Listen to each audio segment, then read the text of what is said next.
Welcome back. Today we are doing our college portfolio review thanks to our beautiful subscriber, Miku9675. They had a comment asking to show off some of the projects we did in college, talk a little bit about, what we might change, what we learned, some ideas we had. Let's dive right in. I went to Syracuse.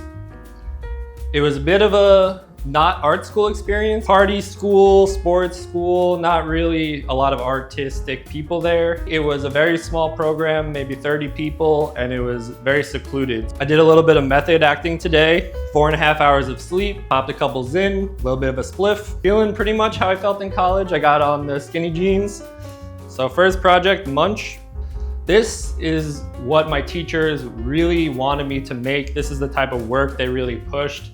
Super corporate, super marketable. We had to pitch a concept to our teacher, professor. We were never given a brief. We were never given any task. I wanted to combine beer flavors, German heritage, and chips to create a consumer product. We had to come up with the name, packaging, do a photo shoot. We were really hands-on about printing techniques, materialities, doing craft paper for the printing, testing out all these materials, things that I never do now, don't help me in my life at all. If you look closely, I even used a bone file and made the fake notches on the top of the chip bag to make it look legit. These details, the things you do in college, That was paper? The chip bags? Yeah, I printed it on a fabric-y paper. It feels more organic. It looks very chip baggy. Yeah, I always recommend making realistic physical objects rather than Photoshop mock-ups. We weren't allowed to mock things up. I spent so much money printing, doing these photo shoots. They made us hire their college buddy photographer to shoot this stuff for $1,000. Seeing it in person, I think it helps a lot with your design process. Touching it, holding it. How do you approach a chip bag? It's very different on a screen versus in real life. So this project brings me back to, I was really into Bon Iver. I was really into, these abstract music, all this, environment, nature, hearing the hymns in my head. Come on, skin of love. I wanted to do some art direction, and I was thinking, what is something open source, looking at these oil paintings of landscapes, tying those into beer flavor. So, a garden wheat ale, showing nice garden, mountain thing, forests, pulling in some old-fashioned flourishes, all this German references that I could find. I didn't really do that much research, just went with my gut and then pretended in the presentation. I wanted a kind of more brutalist logo type, emphasis on the umlaut here, Munch, something that feels a little German, but isn't really hitting you over the head too much, a little wink and a nod. I probably did some ads, but I deleted those long ago. A lot of this stuff I had to do for school. I never showed anyone and then soon deleted off my hard drive. For prosperity's sake, save your work. I always like the, how that U is always a subliminal smiley, no matter what. Yeah, Makes me hungry. The Germans don't smile, but their letters do. I want to compliment you on the landscape imagery there. It's really well curated. They all look stylistically really nice. They remind me of the paintings of Caspar David Friedrich. Yeah, I like that they're all asymmetrical. It's the obvious move to make it feel very emblematic by making it symmetrical. A lot of this wasn't conscious thinking. I wish I had, my process to show you how many different little flourishes I tested before I landed on this. What led me to the process I have where I iterate, see tons of options, and then funnel down into my final choice. I never like to decide in my head. I like to decide on the screen. So this next project, leaning a little bit more into my punk phase. I was really into literature that was about government spying on you, 1984 shit. I wasn't really a big reader, but I got into this style and I just locked in and read everything in this vein of books. I wanted to tie into that, highlight some books that I liked and do some book covers. Think back in this time, it might have been, was it end of George Bush, or I don't know when we were in college who was president. Barack Obama, oh yeah. It was Good old Barry. Yeah. It was 2008. It was the housing crisis. This was the most unified America was. We all hated the government. We all hated the rich. We all hated the banks. It didn't matter if you were black, white, Asian, Indian, Hispanic, Puerto Rican, any of those. We were all unified against, JP Morgan Chase, protesting in the streets for months and months. A lot of what's happening now is a backlash to our unification, kind of dividing us, weakening us. But anyway, that was the inspiration for this project. So I was really into glitchy stuff back then. Thought it was so cool. Like, how could I glitch this shit out, make it a little crazy, kind of hide that and make it feel super premium at the same time. So I had this idea of the dust jacket where I would cut out these icons for each book: Brave New World, 1984, and Fahrenheit 451. How I printed the glitch art was on this holographic paper to give it another layer of like sheen. You can't really see it too well in the photos, but in real life it had a nice effect. Again, really thinking about material. I was in college upstate.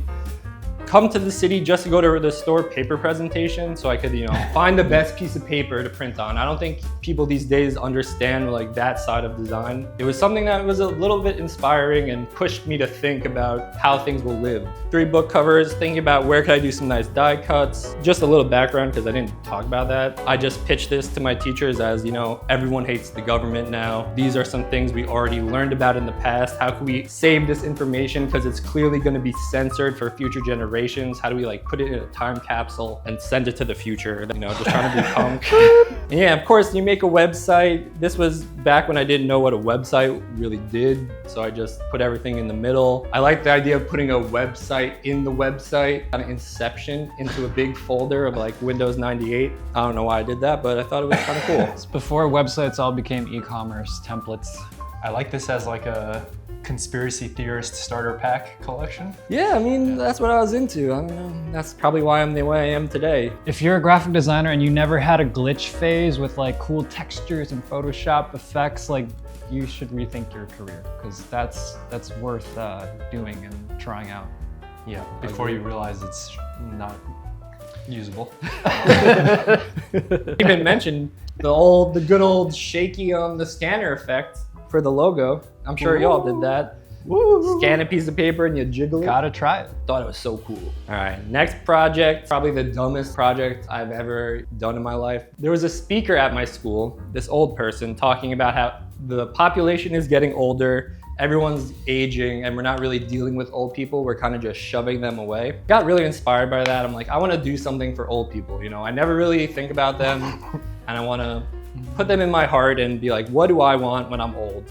I created gag gifts that you would give to your grandparents. For example, I thought of a pill organizer, but as an ankle bracelet made out of gold dentures, a cane that turns into a telescope so you could like read things far away. Heated thermal underwear, some of the ideas weren't as in depth. My reference of the day, somehow I still have Ronald Reagan postcard set. I think before Trump and a little bit before Bush, Ronald Reagan was the one everyone hated. It's just really funny to like say you don't like Ronald Reagan, get old people mad at you. It was just one of those things. I did a lot of packaging, and then I'm sure you could tell where I'm going with this. The printing, the materiality, the label positioning, these were things I thought so much about. Like, how do I create the most realistic wood printing pattern? Like, what paper do I use? What do I print on top of? I really love the gold foil effect, golden oaks, obviously. Finding the gold foil, like fleur-de-lis, all this like fancy schmancy stuff to put on as accents. All these packages, I never even mocked them up once in my life. Everything was built instantly, like looking at it in person, hand around in classrooms that people would just with a marker draw on it that I printed for like 50 bucks the night before. So that's why I wasn't eating. And this last project, I think, brings back to the origin of Forged Measure. Kevin and myself, high school friends. I don't know if you know the backstory. We don't have to go into that right now. We convinced our professors to let us do a group project. He was at Pratt, I was at Syracuse. We just thought, what? We want to start our studio. We knew that from before we even went to college. Let's start now. Come on in, let's join up. I remember I was like an intern for you guys at this stage. This was still college days, but maybe. No, I think because I was supposed to print these out and I totally didn't do it and you guys got mad at me. Oh no, that was the give a shit. Stickers. Similar. Yeah, why didn't you print them? This project really pissed off my teachers. I remember they told me it looked like someone at a church volunteered to design this for free. This brutalist, grassroots design aesthetic that I think we were tapping into. We weren't trying to make the next Coca-Cola. We were trying to make something that had the energy. We really believed maybe design could do something good for people or the world. We weren't jaded. But we came up with an idea to create these DIY picket signs, where you can go online, customize, type in whatever message you want, and then it's shipped to you in a mailing tube. We went all out. We thought about this so much, like how is this gonna work? Think of this in a creative way that not only is a cool idea, but functions in the real world. So we designed like very detailed instructions on how to assemble these signs. We were like, how can we ship everything in a tube? Because then the tube could be the handle for the picket sign. Yeah, like make it as resourceful as possible so it's like anyone could afford this, not just bougie protesters. We'd probably charge the cost of the materials, get it out to you, and you'll have like a super sturdy picket sign, basically. We said all proceeds go to bailing out people arrested for protesting. So we didn't care about money back then. But it comes with detailed instructions, like you see here. The invoice, we've made all the little branding doodads, comes with the hardware to assemble it. That's my favorite shot of the project, like the little bolt going into the tube. It just comes together in this one super sturdy piece. We were like hitting each other with it. In my classroom, everyone else is designing, dog food, peanut butter snacks, like all these consumer products. And then I come up and I talk about these picket signs, and my teachers were so pissed that they let me and Kevin work together. They're like, all that for nothing, or this? They're like, oh, this guy's going nowhere. Like, he doesn't know shit about selling products. My teacher almost got fired, and she had a meeting with the board. Did she cry? Yeah, she cried because she thought I wrote also. The teacher was really nice. I remember she was like, she was really. Take it all back. No, I met her, yeah, she was a nice lady. She was like, how are you helping protesters? How are you helping these people? She really wanted me to think about how is this actually going to impact, and I think it made it feel a little bit more real. From what I understand of what you talked about is like your teachers really wanted you to like do work that would get you a job, and like this just wouldn't do that. This is just like very much a personal project. I mean, we would hire someone if they had this kind of idea over like dog food. I want to see what people are passionate about in their student work. You're only a student once, and then you're a designer the rest of your life. There's only a small portion of your career where you don't have to answer to clients or bullshit. You could do anything. And with that power, people make the most benign bullshit I've ever seen in my life. Obviously, some teachers give you very like pointed briefs, but if you're not bringing something to the table that you can't get away with in the real world in some sense, like you're wasting so much opportunities. Do something crazy. Get your teachers to have a meeting about whether or not they should like let you in the program. Like do it, because this is your only opportunity. Ditto. But yeah, we made a website and shit. I remember because we really were thinking about how to make this not just be like, oh, we're profiting off of protesting. We provided the option to just do it all yourself. Yeah, print with it out. fully blown instructions on how it's crafted, or if you just want the shortcut, you just do the custom order. I remember thinking the border changing when you changed the color was so cool. I was like, yo, like this is like so websites cool. don't do that. Yeah, like this is so cool. I will say if you did this now, you might make a few bucks because picketing is cool now. Yeah. Yeah. I honestly really like this logo. Like I wouldn't change it. It's like just called Good Picket Signs, and it's like the exact dimension of the picket sign, and then like it's like stacked on top of each other. The power of everyone coming together to be one voice. I mean, we weren't thinking that at the time, but I feel like there could be an extension of this where you sold like uniforms where people wore the same outfits and they look like an army. Like that would be sick. That would that would actually do something. Anyone who wants, steal this, make it real. We don't care. We're not, we're not precious. gonna sue you or anything. I mean, if you wanna, you could hit us up with, maybe we'll do something together. But yeah, I'm gonna hand the mouse over to my friend Kevin. The first project is the second project we did at the same time in the same semester together.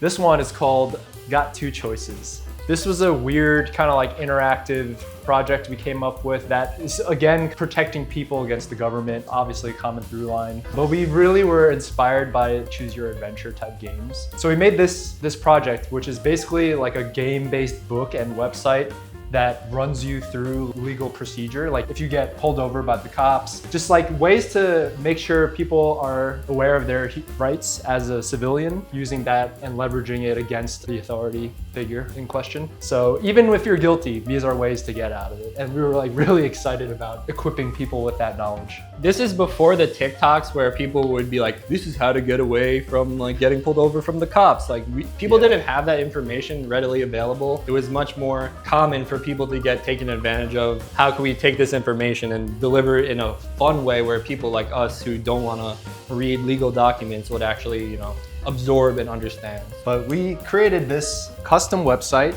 that's made out of two parallel paths custom representing your different options, the two different options you have in any given scenario. And then the book that you see here as well. So we actually have another relic that we dug up from the archive. It's the book that you see on screen. Each book represented a different type of scenario or circumstance that you might have to navigate. One of the examples is applying for student loans, what you should do if you're questioned about that. So the way these books worked is they're spiral bound and a lot of the pages are cut in half. You're able to kind of like make a decision and lift the decision you think you should make. You flip over half the page and on the other side it would tell you if it was a success or a failure, and as well as provide you with some statistics on like what people tend to say and what they tend to do that gets them in trouble and what you should do instead. Develop that into a website as well to make it interactive. It's the same type of content, but you're able to kind of just host more information on here. So one example was like, oh, you try to bring a bottle of alcohol to school, you get called down to the principal's office. What do? Do you play cool or do you make a run for it? And what those implications mean. That's the main premise of the idea, is kind of like gamifying like knowledge about civilian rights and obligatory tote bag. That was our end of our shared projects together. But hello. I went to Pratt Institute 10 years ago, 11 years ago. All this work is super old. Diving right into another process that I took in my junior year, I think, of typography class. I wanted to include this because this is probably one of the most impactful, quick 1 week exercises I've ever done in class that kind of changed perception on like what it means to image make and craft design. Project was super simple. Create 50 posters in 1 week, typographic inspired posters. And the only requirement was that you weren't allowed to use any Adobe software.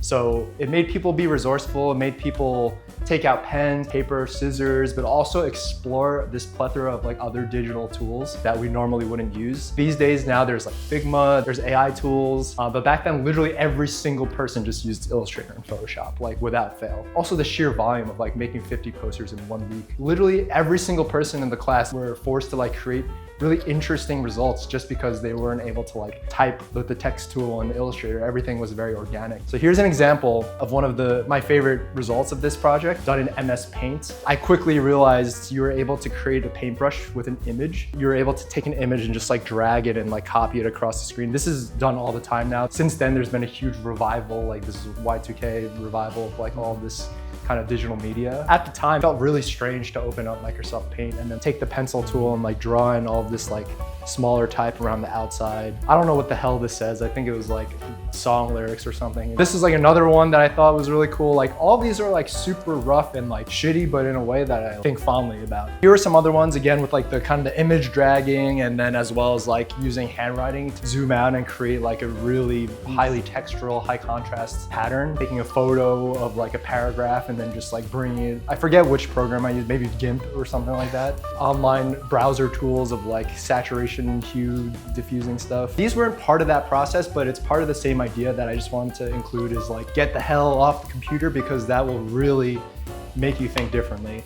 This was a random project I did where I just like used a laser printer and like cut out holes and then shoved crayons into the holes to make type. And then this is like another thing where it's like no computer used. Like I silk screened the typography onto these like sheets of museum board and like laser cut all these things out to kind of create like a 3D wooden, I don't even know what the hell to call this. This was a time when me and we're working in the print lab in our school, and we recently got a laser printer, and this was one of the ways I explored that new tool. Yeah, we abused the shit out of that. It went on fire like every other week. I remember I was always so jealous you were able to print stuff for free. We would do it at like past 12 a.m. when nobody was in the lab and nobody could monitor us. So I have a project here that's like a clear abusing of that. This was one of my senior projects.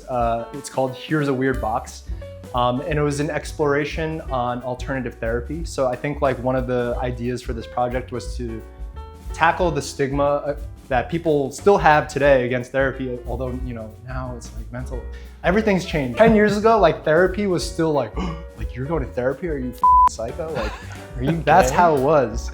And we really wanted to explore ideas of like alternative therapy to make things a little bit more accessible to not think you're going to a shrink. We literally built a room from scratch inside of the closet of our teacher's design studio. This was a group project from me and a friend. You can see here some process photos. We documented the whole thing where we bought wood panels, painted them white, like hundreds of wood panels, installed them over the floor to make sure we don't destruct our teacher's property, bought 2x4s, built an entire wall to like make the entire space fully white, as you can see in the bottom here. And from there, we used processing to code basically 2 iPads in the room that have full control over the color and the sound of the full RGB spectrum and the full audible sound frequency.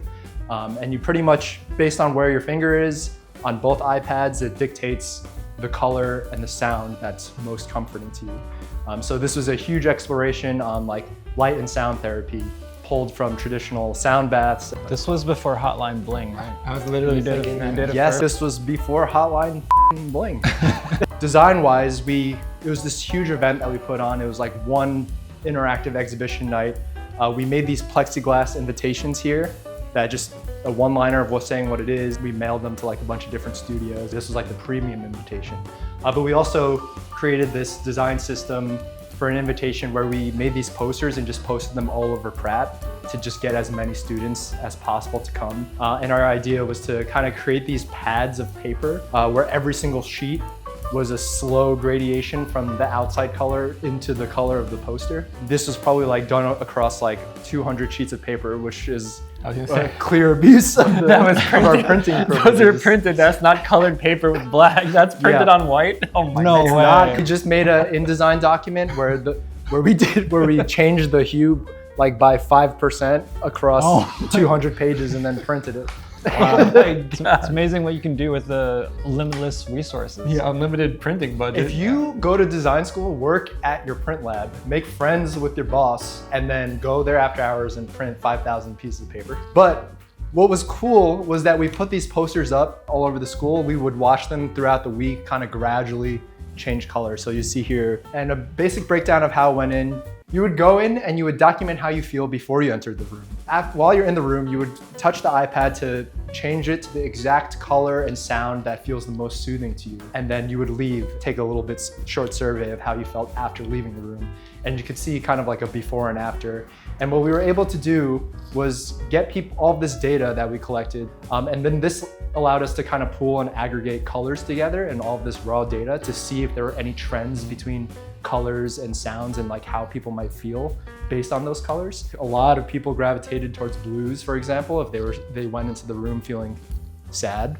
But it was just really interesting to like understand and see all of these trends based on real information. That's really, I think, amazing that you went that far. Not only did you build the set, but you like had it documented in that way, and then the website was legit where you collected data on it. Is just really, I mean, looking back, that's really fucking impressive. We were really resourceful. Like, it's funny, the guy who helped us code a lot of it, he went to Pratt freshman year and then dropped out to start Squarespace. Oh, crazy. wow. It was so awesome. He helped us out. We got like the space from our teachers. We like asked the Home Depot people to like show us what to do. It was probably like 2 months without sleeping. And that's what it takes to do something that's like so involved. You have to learn so many new skills. And what motivated you to go to that extent? Like the scope of this project is, you know, bigger than any college project I've ever seen, honestly.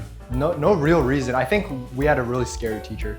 Fear. Obviously we wanted to impress him, but I think at the time also it was like our small circle at Pratt were just like really invested in just being the best we could possibly be. And like everyone was like kind of competitive in a healthy way, and everyone kind of just wanted to get like dope jobs at amazing design studios. So like everyone was just like busting their ass until 5 a.m. I think every single day. the imaging crew, like that rubbed off on me as well. When I started working there, I just saw how hardworking everybody was, like staying overnight, not sleeping, and yeah, it just became a thing I did too. So I feel like my whole life I've been a shortcut taker.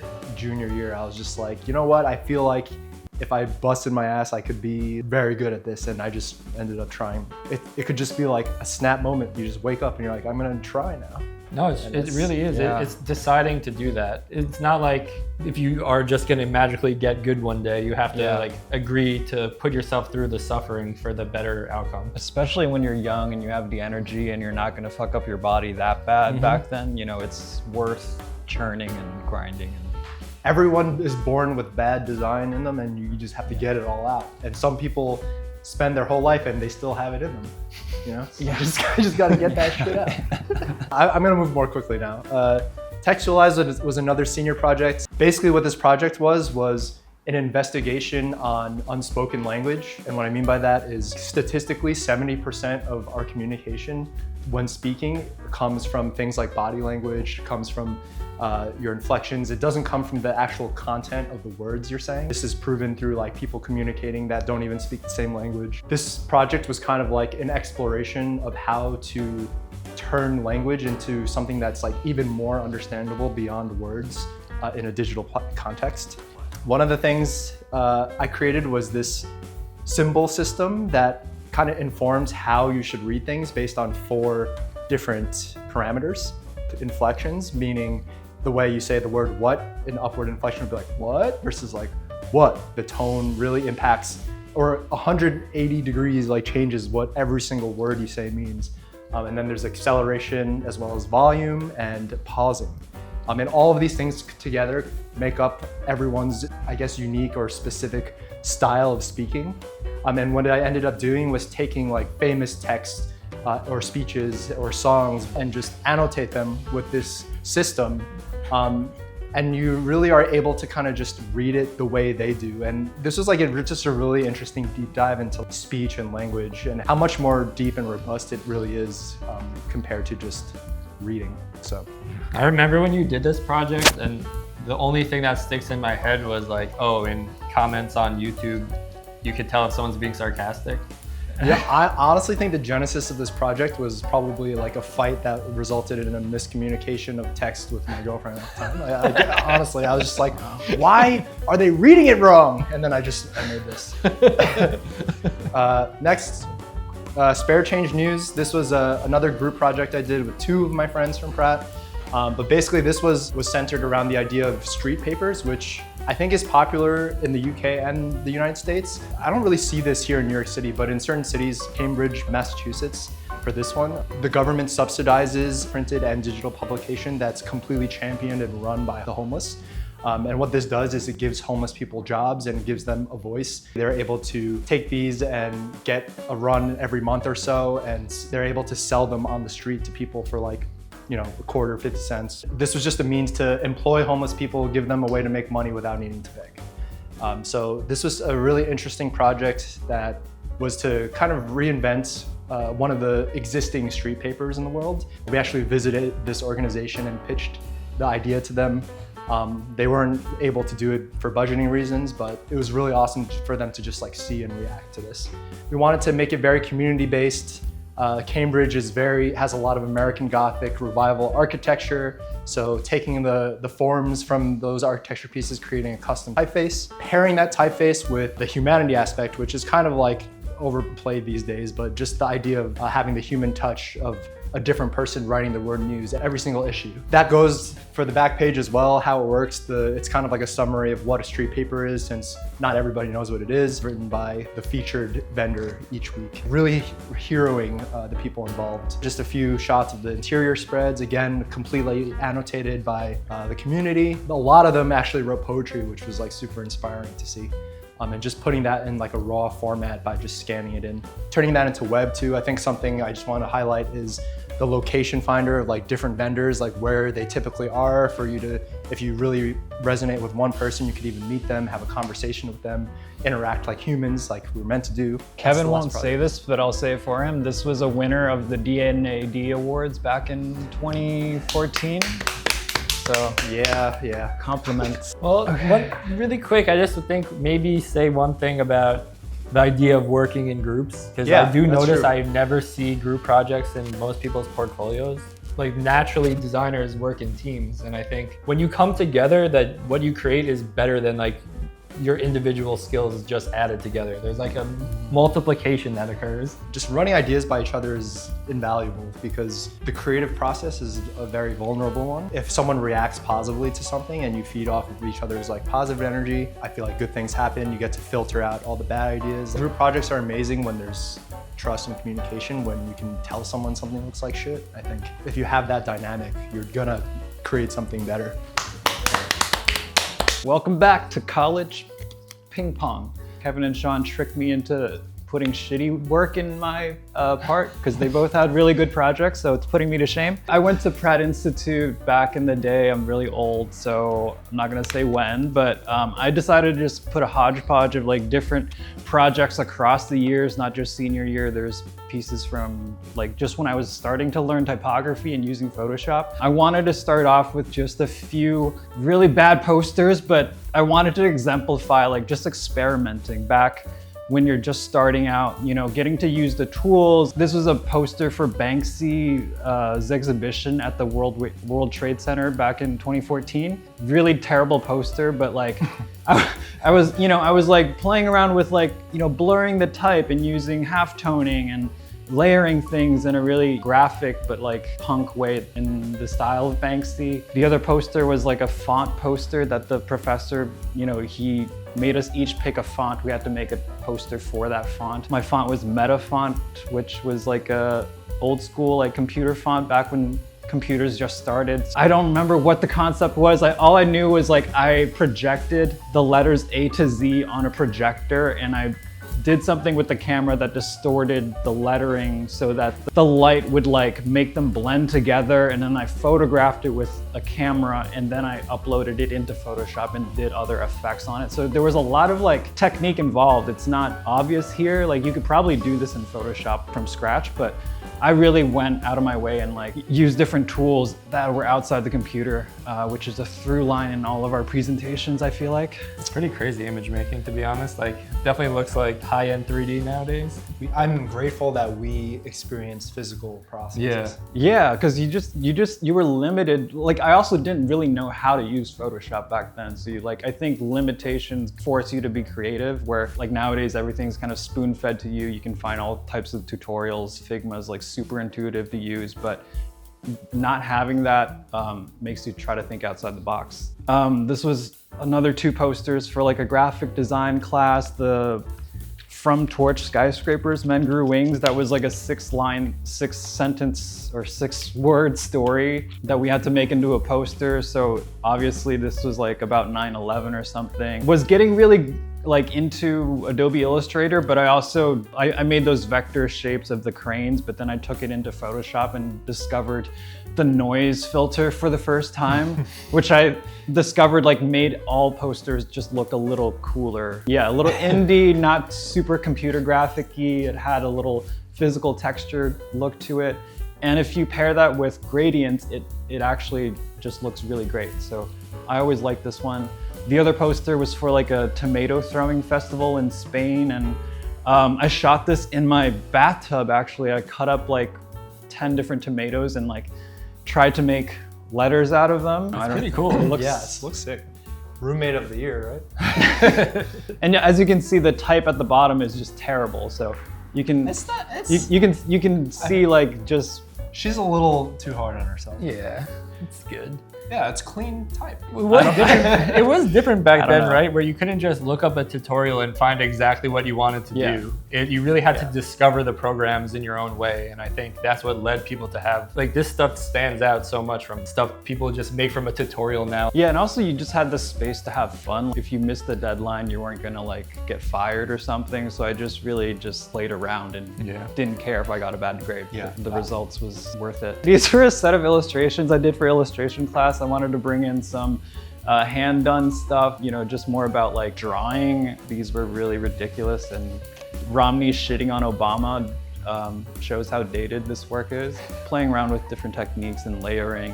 I think these were also like collaged together in Photoshop with like the pen layer and then the painted layer underneath that. I really like these. I feel like they're very dynamic. It almost looks like a lino cut print or something, like with the key Yeah, both that and the one to the left of it feel like very printmaking. You know, as you can see from all this work, there's like no consistent style. I was just experimenting a lot, like doing all sorts of things. I didn't really care about like keeping a style. And I think that's important when you're still young and you're still like just trying things out. You don't have to be so precious about keeping consistency all the time. This was a book project similar to Kevin's like 50 posters. The assignment was to collect, it was like a big mood boarding project. So we had to collect 50 different pieces of inspiration. Pinterest wasn't super big back then. I was using a lot of Behance and just like Google image search. So it was actually kind of hard to find, you know, artists that you like. I collected 50 different images and then we were supposed to make posters that were inspired by those images. And I took the opportunity to just sort of replicate some of the techniques that I thought they were using, like cut up Chinese calligraphy type. I took like a plexiglass board and like laser cut out pieces of shards of the typography and like pieced them together and put them into a poster. You kind of get the idea here. There's just something so nice like about a lot of the work from when we were in college where it's you taking the photo of a book you printed and like it feels so much different than a mock-up, and I feel like mock-ups have just like really ruined a lot of creativity in a way. Yeah, it sort of flattens all work looking the same, whereas, you know, I think the imperfections of this is what makes it look kind of special. And then you get to see your design in real life. It's a whole different experience. Yeah. Yeah. I love how everyone used like, I feel like at the time it was so trendy to use the solid color. The studio backdrop. Well, I think this was like photoshopped even because we didn't have that paper. Like you do it on white and then you put the color in. Like I did that on every project. Yeah, that's a classic Atari poster by Joseph Miller Brockman, I think. The other piece on the right to it was my own. So I'm gonna go through some packaging projects as well. This was like a display case for Ray-Ban sunglasses, silk screened on plexi, very physical, very, my girlfriend at the time told me to use a giraffe because giraffes look cool, so. Not too much smart thinking there, just, you know, whatever feels good, whatever is recognizable, whatever makes people stop and look. Sometimes that's all you need. This is a book jacket about a book that was called Forever, so, you know, super dumb infinity symbol. That's nice. cool. I like how exaggerated it is. Yeah, the perspective is cool. Yeah, I think the Photoshop file for that was like 10 gigabytes or something. It's got like Paul Serre vibe. Yeah. Thanks, that's a high compliment. So we just looked at some like techniques and experimentation and process. This other piece is about ideas and like really just more conceptual thinking. This was for advertising class. This is a set of ads for an egg company. The idea was really in the copywriting. So I took like classic images of inventive moments or like big moments in humanity, like landing on the moon. Buzz Aldrin was like, Neil, you gotta come see the moon. And Buzz is like, wait, let me finish my eggs because they're so good and tasty. The Wright brothers inventing the airplane. Wilbur, I had the most amazing experience today. So did I. Orville, my eggs were incredible. Okay, this is Post-it note ads. The idea was like to show how useful Post-it notes were. You could use them for anything, literally. Like a tattoo on your arm could be a Post-it note, or you could wipe your butt with Post-it toilet paper. Or it could be a piece of cheese if you run out of American cheese for your burger. Maybe for you as well, but all my teachers were like grew up in the golden age of advertising. Yeah. And it was back when people really respected clever ads where you really had a light bulb moment.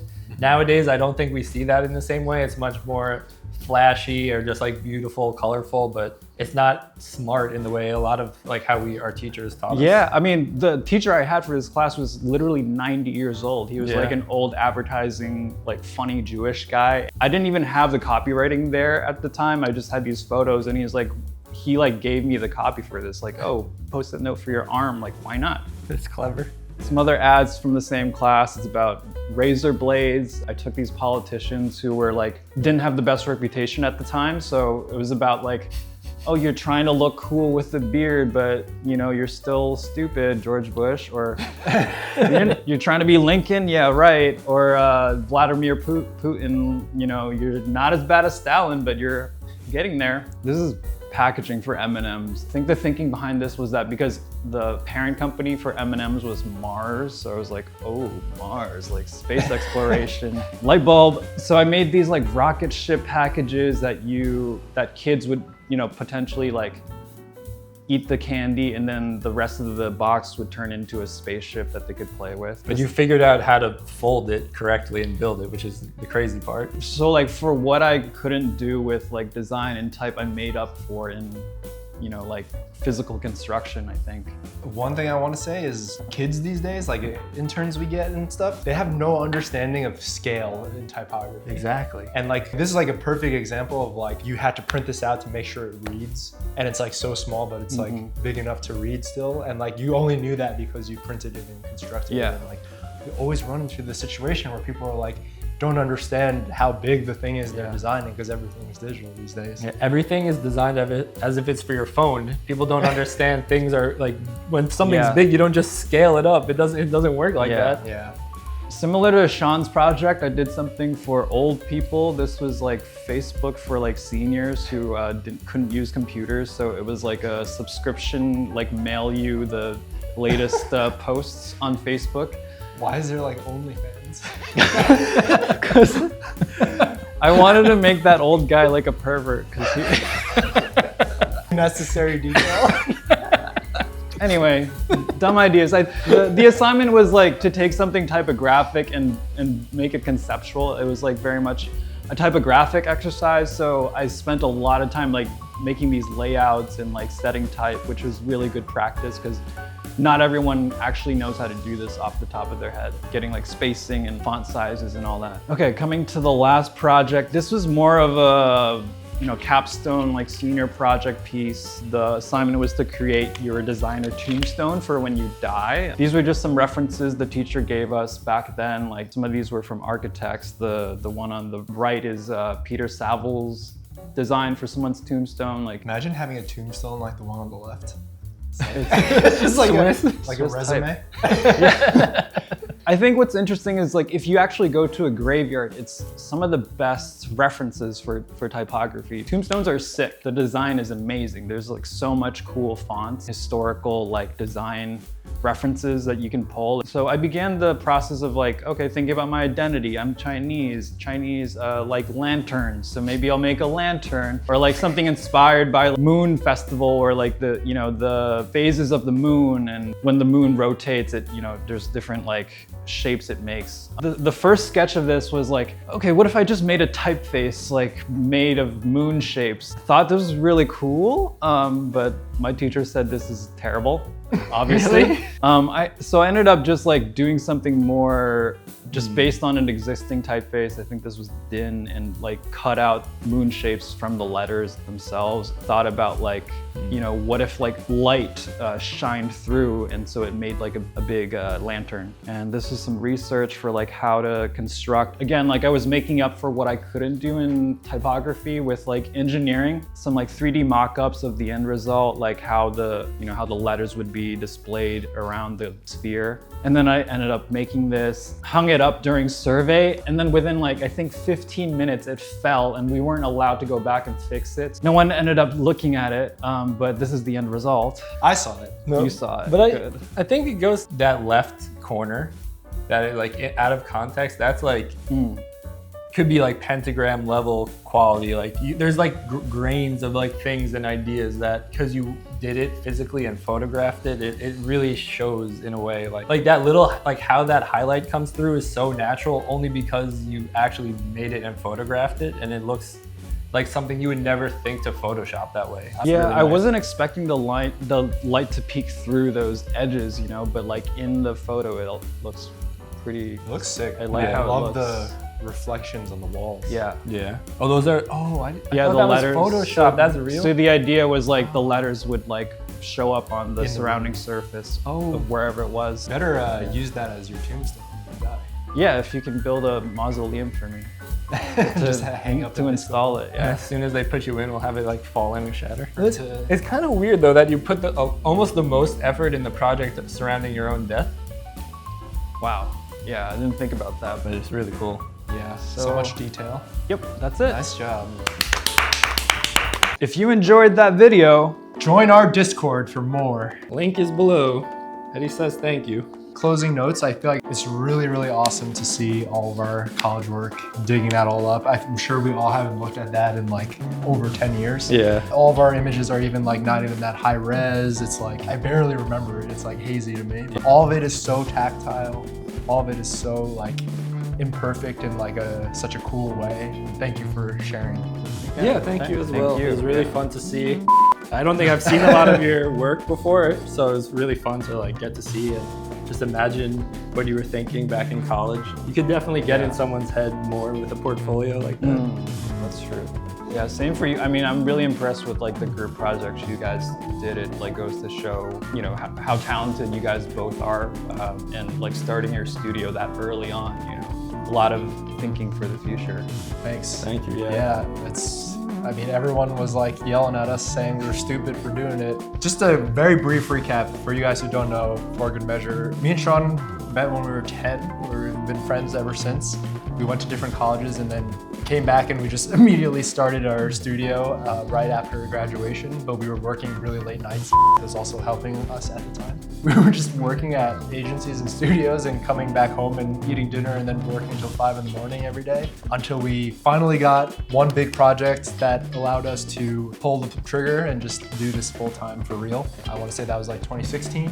Been going strong ever since. Yeah, just surviving. But it's the name of the game. We learned so much and got to work with our friends and got to kind of choose how we evolve through our career. So we owe it all to being young and dumb. So a little peek into what we did, and I hope to see some cool stuff. Send it in the Discord. We'll roast you. Until next time. And extra special thank you to Miku8247. Oh yeah. Thank you, Miku. Miku-san. Miku-san. Bye. Bye.